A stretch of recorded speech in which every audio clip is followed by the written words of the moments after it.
또 인사를 드리겠습니다. 안녕하세요. 요번에 기술 세미나에서 첫 번째로 발표된 청년의 김학건이라고 합니다. 오늘 제가 준비한 주제는 건물 부분 탄소 중립을 위한 외부 사업 방법론에 관한 내용입니다.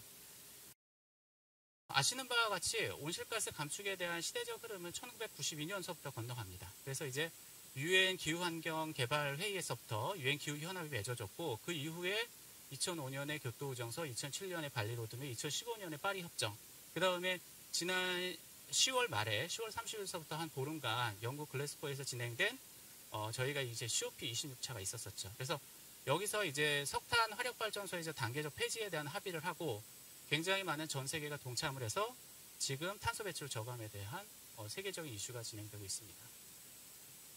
다 아시는 내용일 겁니다. 앞에 부분은 이제 조금 서론 부분이니까 설명을 좀 드리면, 저희가 이제 교토우정서에서는 아시는 바와 같이 대한민국이 이제 개발도상국이라 감축 당사국에서 이제 누락이 됐다가 파리협정 2015년도에서 모든 대상국으로 이제 포함이 되면서 대한민국도 이제 온실가스 감축에 대한 강한 프레셔를 받기 시작을 했죠. 그리고 나서 정부도 그때서부터 본격적으로 감축에 대한 정책을 마련하기 시작합니다. 자, 맨 처음에는 저희가 이제 2030년에 BAU 대비 37%를 절감하자는 목표를 세웠었습니다. 그러다가 2019년도 10월에 야, 그래도 절대적인 목표를 세워야 되지 않겠어? 라고 해서 저희가 2017년도 대비 24.4%의 온실가스 감축을 하자라는 목표를 다시 세웠습니다. 그걸 올 10월에 한번 다시 상향을 했죠. 그래서 2018년도 대비 2030년도에 40% 감축을 하고 2050년도에는 넷제로 하겠다라는 정부의 정책을 발표했습니다. 이게 굉장히 오버스럽다 얘기하지만 실질적으로 아마 저희는 이제 정책에 따라서 방향을 선회하고 아마 그거에 대한 대응을 해야 될 거라 생각을 합니다. 자, 이 부분을 대한민국 정책 브리핑이라는 사이트를 가면 조금 더 자세하게 나와 있는데요. 그 부분을 이제 캡처를 해봤는데, 저희가 2030년대 건물 부분을 보면 2018년도 대비 2030년도에는 32.8% 온실가스 감축량을 감축한다는 목표를 설정한 내용이 있고요. 그리고 2050년도에는 아까 이제 말씀드린 배출량을 88.1% 감축한다라고, 나머지 부분은 아까 넷제로 한다니까 신재생 에너지로 커버한다는 얘기겠죠. 그래서 2050년도에는 건축 부분도 넷제로로 간다, 이렇게 발표를 하고 있습니다. 자, 그럼 탄소 배출권 거래제와 외부 사업 방법론에 대한 부분을 좀 설명을 드려보도록 하겠습니다. 다 아시는 내용은 아시겠지만 모르시는 분들을 간단히 설명을 다시 한번 드리겠습니다. 탄소 배출권 거래는 온실가스 감축량을 배출권 거래제에서 시장에서 거래하는 거죠. 그죠? 그리고 이제 CDM 사업이라는 거는 선진국과 개발도상국이 공동으로 추진하는 온실가스 감축 제도입니다. 근데 이게 이제 그런가 보다라고 하지만 좀 더 구체적으로 보면 CDM 사업은 선진국이 개발도상국에 기술과 자본을 들여서 온실가스 감축 활동을 하고 온실 실적을 쌓으면 그들이 이제 자국에서 온실가스 감축 목표의 달성에 그 실적을 활용하는 그 제도입니다. 근데 이제 이건 국가 간 거래죠. 그러면 이제 다시 얘기가 나옵니다. 그러면 자국에서는 어떻게 할 거냐? 이제 여기서 이제 오늘의 주제가 나오고 있는 외부 사업 방법론이 나오는데요. 저희가 이제 각 기업에 온실가스 할당량을 주게 됩니다. 그러면 이제 A라는 기업이 있고 B라는 기업이 있는데, A라는 기업은 굉장히 왕성한 활동을 해서 할당 받은 양보다 탄소 배출량이 굉장히 과하게 됐다. 그러면 이제 초과한 배출량을 어딘가에서 사와야 되겠죠. 그래서 B기업, 이제 경감 배출량이 있는 B기업에서 온실가스량을 사옵니다. 사오는데 이 양이 실질적으로 A기업보다 사온 양이 적으면 시장에서 더 이상 살 수가 없어 라고 그러면은 조직 경계 외부인 소위 탄소 배출량 관련된 전문으로 사업하는 외부 사업자에게서, 외부 사업자는 이제 외부 사업 감축 실적이라는 거를 사업을 통해서 얻거든요. 그래서 그 실적을 사오고, 그리고 나서 그들은 상세 배출권, 탄소 배출권 거래 관련된 상세 배출권으로 전환을 해서 아까 부족분을 또 상쇄시키는 작업들을 합니다. 그래서 그런 사업들을, 외부 사업을 하는 자들을 이제 외부 사업자라 하고, 그들이 하는 실적을 이제 외부 사업 감축 실적이라고 하는데, 여기서 이제 오늘의 이제 타이틀에서 쓴 그 외부 사업 방법론이라는 용어가 나오는데, 사실은 여기서 직접적인 관계는 없습니다. 그러니까 여기서 보면 외부 사업 방법론이라는 거는 이 하단부에 좀 정의를 좀 썼습니다만, 계산 및 모니터링을 적용하기 위해 모니터링 위에 적용하는 기준, 계산 절차, 계산 방법 및 절차 과정 등을 기술한 문서라고 얘기를 합니다. 근데 이게 굉장히 교과서적인 내용이 어렵죠. 그래서 외부 사업 방법론이라는 것은 간단하게 설명을 드리면 온실가스 감축량 저감 산정법입니다. 그러니까 온실가스를 감축한 거를 우리가 어떻게 산정을 하느냐에 대한 방법론이거든요. 오늘은 그 얘기를 한번 하고자 합니다. 자, 이거 재밌는 얘기인데요. IPCC에서 발표한 배출량 비중은 산업 부분이 1등, 그 다음 부분이 건물 부분, 건축 부분이 2등입니다. 순위가 높은 게 좋은 게 아니죠. 근데 이제 건물 부분에 있어 2등이라면은 건물 부분의 책임이 굉장히 크다는 얘기입니다. 근데 이제 국내로 들어와서 2017년도에 발표한 자료를 보면 역시 등수는 비슷합니다. 퍼센트는 좀 다르지만 건물 부분이 2등을 차지합니다. 근데 2등을 차지해서 중요한 게 아니라 더 이슈가 되는 내용이 있는데 이 건물 부분에 97%라는 게 있습니다. 그러니까 저희가 건물 중에 딱 3%만 온실가스에 관련돼서 감축 관리 대상에 지금 포함이 돼 있다는 얘기예요. 97% 관리가 안 되고 있다는 얘기예요. 그러니까 이게 앞에서도 얘기했지만 저희가 아무리 제로에너지 건축 활동을 하고 실질적인 제로에너지 건축물 구현을 한다 하더라도 온실가스 감축량을 산정하고 국제적으로 인정받지 못하면 우리가 이게 말짝 도루묵이 되는 상황이거든요. 그래서 이거는 그러면 왜 이렇게 3%밖에 안 되느냐에 대한 내용을 확인을 해보면 온실가스 감축량 산정에 대한 이게 포인터가 안 되는 단점이 있네요.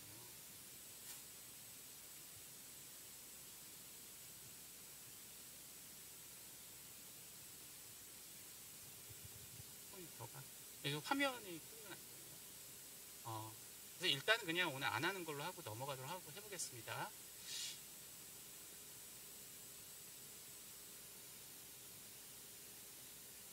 그래서 그 온실가스 감축량 산정 방법론이 국내에서 이제 개발이 미미합니다. 그게 이제 가장 첫 번째 문제고요.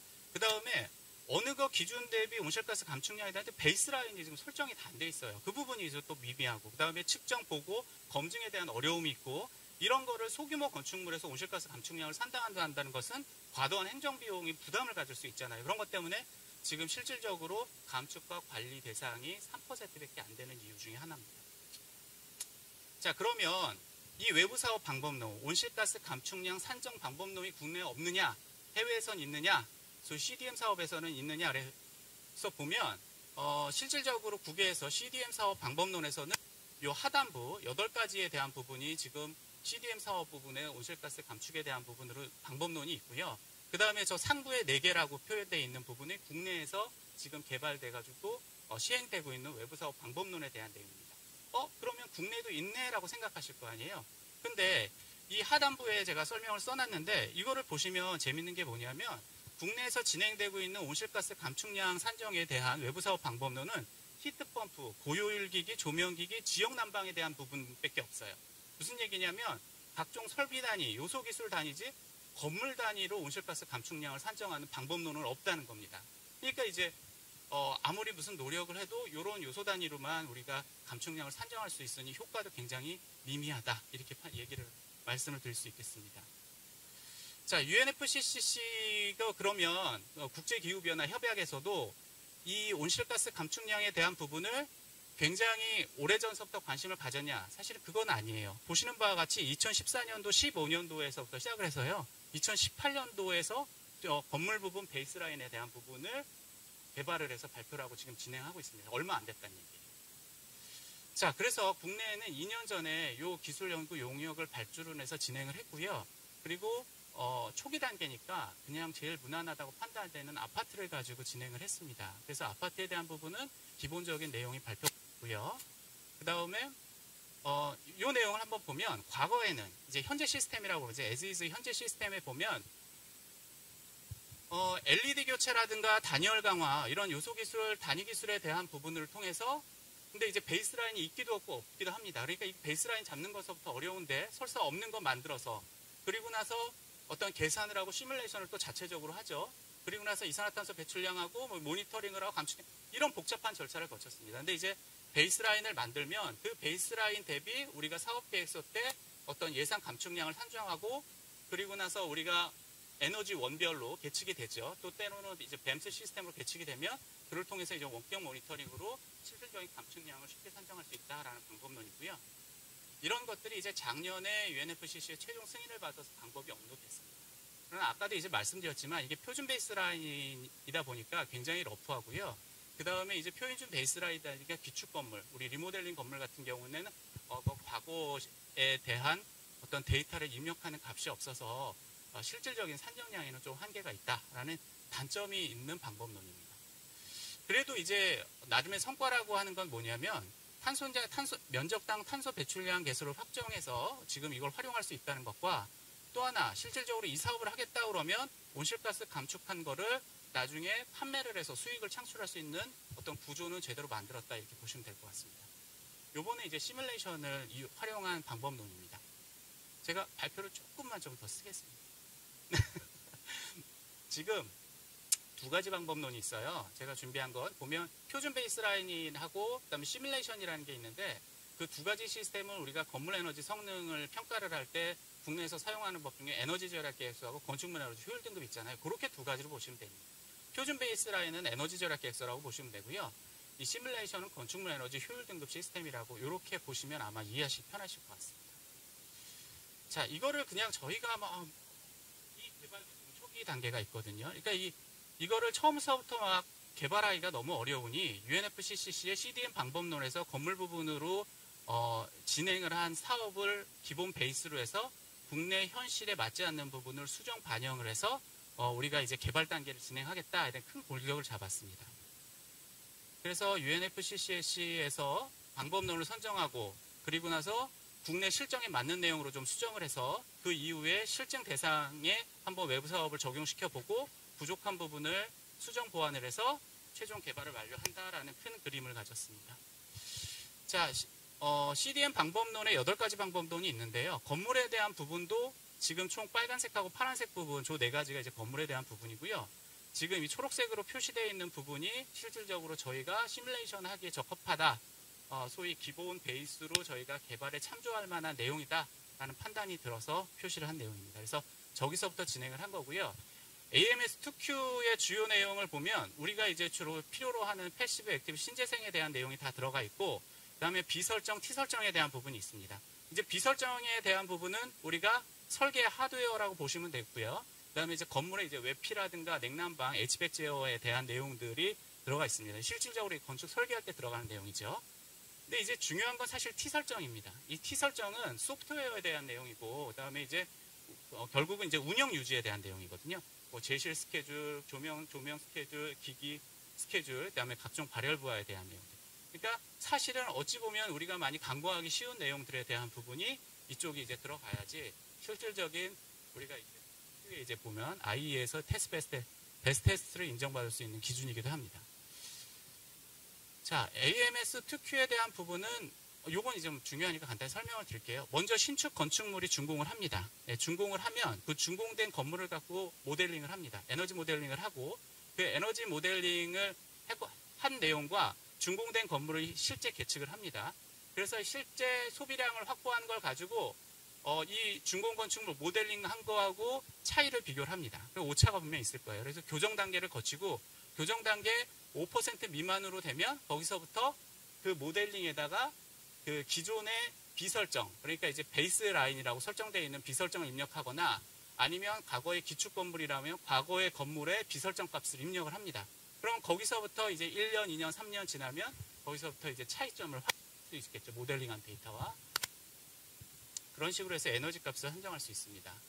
근데 이제 국내에 AMS2Q를 적용을 하려다 보니까 몇 가지에 대한 이제 좀 현실적인 부분들이 있어요. 그래서 이 부분 시간 관계상 좀 넘어가겠습니다. 이런 부분들은 이제 좀 보완을 해야 되는 거고, 이런 부분은 좀 간단하게 넘어가야 되는 부분들이 있더라라는 내용입니다. 자, 그리고 이 적용 조건 및 적용 대상에 대한 부분은 아까도 말씀드렸지만 AMS2Q에서 국내에 이제 적용하기 좀 어려운 부분들, 이런 부분들과 그 다음에 IEA 국제 에너지 기구 빌딩 에너지 시뮬레이션 테스트에 대한 내용인데, 이 분석 도구에 대한 부분을 국내에서는 지금 적용이 안 돼 있기 때문에 이 실증 연구에서는 우리가 지금 트레이스 700를 적용을 해서 진행을 했었던 내용이고요. 그 다음에 시뮬레이션 분석자에 대한 기준을 만들다 보니까 어떤 자격이 있는 사람이어야 되겠다라는 내용을 넣었습니다. 그리고 이제 적용 대상에 대한 부분도 혼돈이 있으면 안 되니까 국내에 지금 현재 제도를 그대로 끌고 오는 동일한 기준, 주거, 비주거, 그 다음에 에너지 원의 변별에 따른 에너지 소비량 계측이 가능한 건축물, 이런 식으로 구성을 했습니다. 그래서 이제 말씀드렸지만 다시 한번 정리를 하면 준공 건축물의 데이터를 수집하고요. 에너지 시뮬레이션을 합니다. 이 준공 건물을 데이터로 가지고 그리고 이 준공 건물의 실측한 데이터 에너지 소비량과 에너지 모델링을 한 거에 대한 오차율을 5%로 교정 단위를 거치고 이 교정된 모델링에다가 신축 건물은 그 지역에 유사한 건물, 소위 베이스라인이라는 걸 입력하고요. 그다음에 기축 건물은 기존의 비설정 값을 입력을 합니다. 그래서 이제 베이스라인 건물과 이제 실질적으로 계측되는 건물들 간의 온실가스 차이. 그래서 이렇게 계산을 하면 우리가 온실가스 감축량을 산정할 수 있다. 이런 내용입니다. 이거는 이제 온실가스 배출량 계산 방법이고요. 이거 넘어가고요. 사업 활동에 대한 계산값입니다. 그래서 이 방법론을 가지고 실증을 한번 해봤죠. 요거는 이제 뭐 강남 이면도로에 흔히 볼 수 있는 규모의 건물 중에 하나고요. 다만 이 건물의 좀 특징은 제로에너지 건축물 인증을 받아서 에너지가 조금 절감됐고 온실가스 감축량에 효과가 있지 않겠냐라고 생각되는 건물을 하나 샘플로 잡은 겁니다. 그래서 이 건물은 이제 과거에 리모델링 전의 값을 베이스라인으로 입력하고 준공 후의 값을 입력을 해서 소위 이제 T 설정 값을 입력을 하고요. 다만 여기도 이제 몇 가지 이제 좀 넘어가야 되는 부분들이 있었습니다. 기존 건축물은 저희가 이제 과거에 사용했었던 건물이 아니고 실질적으로 건물을 매입을 하자마자 바로 리모델링을 했기 때문에 그 전에 우리가 기밀 측정이라든가 이런 부분은 테스트를 하지 못했거든요. 그리고 바로바로 리모델링을 했기 때문에 과거의 시스템 사용도 확인을 못했고 이런 부분들은 이제 소위 그 추후에 준공했을 때의 어떤 사업 활동의 기기를 입력했거나 에코트의 기준값인 1.5로 입력했거나 이래서 오히려 더 훨씬 좋은 성능을 입력할 수밖에 없는 조건들은 좀 특수 조건이었다 이렇게 설명을 드리겠습니다. 그래서 이제 결국은 진행을 한 사업은 약 46.3%의 이제 에너지 절감 값을 나타냈고요. 그거를 이제 온실가스 감축량 아까 산정 방법론에 넣어서 계산을 하면 10년간 한 436톤 정도의 CO2를 감축할 수 있고 이거를 지금 배출권 거래제 톤 단위 값으로 계산을 하면 한 1,300만 원, 연간 한 130만 원 정도가 절감될 거라고 생각을 합니다. 사실 뭐 크다면 크고 작은 금액인데 이게 연면적 10,000회 넘어가는 건물이다 치면 이게 굉장히 큰 양이거든요. 그리고 우리가 앞으로 대응해야 될 거라 하면 이런 내용들이 이제 반영돼야 된다 생각을 합니다. 자, 이제 뭐 시간이 없다고 자꾸 사인을 주셔서 이제 결론을 좀 내도록 하겠습니다. 지금 저희가 이제 건물분에서 온실가스 감축량에 대한 부분은 이제 대단히 중요하게 여겨지는데 이제 연구에 대한 부분이 두 가지 정도가 제가 이제 시급해 보이다고 판단이 들어요. 첫 번째는 유사 건축물 이제 베이스를 산정을 해야 되니까 이 베이스 모델에 대한 부분 때문에 저희가 DB 구축하고 이제 분류 체계 연구에 대한 부분이 첫 번째 중요하다고 생각하고요. 두 번째 더 중요한 거 지금 탄소 배출량 분석 프로그램이면 IEA 베스트테스트에서 인증을 받아야 됩니다. 그래서 아까 이제 비설정, T설정 값이 있는데 지금 국내에서 진행하고 있는 에코트 프로그램은 여기에서 인증을 받지 못하고 있습니다. 그래서 새로운 에너지 프로그램을 개발을 하거나 또 하나 실질적으로 에코트 프로그램을 업그레이드해서 베스트테스트 인증을 받거나 두 가지 방법이 있고요. 그 다음에 이제 마지막으로 언급해야 될 또 중요한 내용 중에 하나가 제로 에너지 보급 관련된 정책인데 저희가 2020년대 1000제곱미터 이상 공공건축물 의무, 2025년에 민간 1000제곱미터 이상, 그 다음에 2030년도에 500제곱미터 이상은 의무입니다. 이 얘기는 뭐냐면 2025년 정도 되면 거의 모든 건축물들이 제로에너지 건축물로 인증을 받는다는 거예요. 근데 이게 무슨 중요한 얘기냐면 저희가 2025년 사실은 이거를 진행을 하려도 일반 건축주가 건축물 에너지 건물 에너지 시뮬레이션에 대한 부분을 우리가 또 의뢰하면 돈도 많이 들고 이거 어떻게 해야 됩니까? 라고 굉장히 난감해하죠. 이거를 진행을 하려면. 근데 이미 2025년이면 거의 모든 건물들을 인증기관에서 이거 건축물 에너지 시뮬레이션을 진행을 합니다. 그죠? 그래서 이걸 진행하는 거를 베스트테스트 인정을 받는 거에 대한 시뮬레이션으로 우리가 전환을 하면 이 데이터만 공유를 하면 일반 건물주들도 여기에 동참을 해서 온실가스 감축 저감에 대한 사업을 할 수 있다라는 내용이에요. 그래서 지금 충분히 우리가 인프라에 대한 부분은 갖춰지고 있으니 우리가 이 프로그램에 대한 부분만 개발을 좀 서둘러서 2025년쯤에는 충분히 우리가 이런 국제적인 탄소 배출권 거래제 건물 부분도 대응을 할 수 있겠다. 이렇게 좀 설명을 좀 드리도록 하겠습니다.